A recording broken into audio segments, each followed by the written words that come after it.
Right, question here from Raven. With how little CPUs affect gaming performance at 4K and to an extent 1440p, are the new Zen 4 and 13th gen parts going to be overkill and a waste for most medium/high-end buyers for gaming? They seem very expensive for almost no gain at these higher resolutions, and the money could be better spent on a higher tier GPU. So, what do you think? Yeah, I think I largely agree with that. I'm not sure it's so much high-end buyers that it's a waste for. Generally, I would say something like Zen 4, if you're into high performance, you want the no compromise type gaming, then that's who really probably the only person who should be buying it now. The performance gains would be most notable as for those probably playing competitive games where they want as much frames as possible. So like we saw in CSGO, for example, whether you need 500 plus FPS, well, that's for you guys to decide. But there will be other competitive games where you want to shoot for the moon in terms of FPS, so it'll be beneficial there.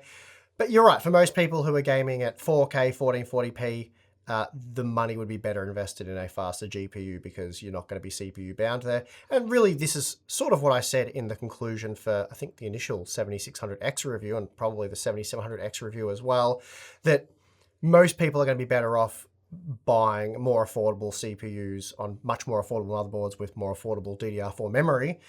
And that's because, they're going to be GPU bound 1440p 4K. So, you've pretty well nailed it. I agree with most of what you've said. Pretty much agree, really. As we get more demanding games in the future, there's going to be no games that require something like a 7900X or a 7950X. They're always going to be silly for gaming. As in, the reasonable lifespan of that CPU, or 8 years or something, probably possibly longer. And we've certainly seen that with even like Zen 2 and certainly Zen 3. So I think, have I answered all of that question, Tim? Yeah, I think it really comes down to what you're sort of upgrading from. Like if you've got a Zen 3 CPU, it's like, probably not necessary. But if you're operating on an older tier CPU, then it's possible that at some high resolutions, not 4K, but 1440p in some titles, there's a chance that if you're on a really old CPU that you're going to start running into issues.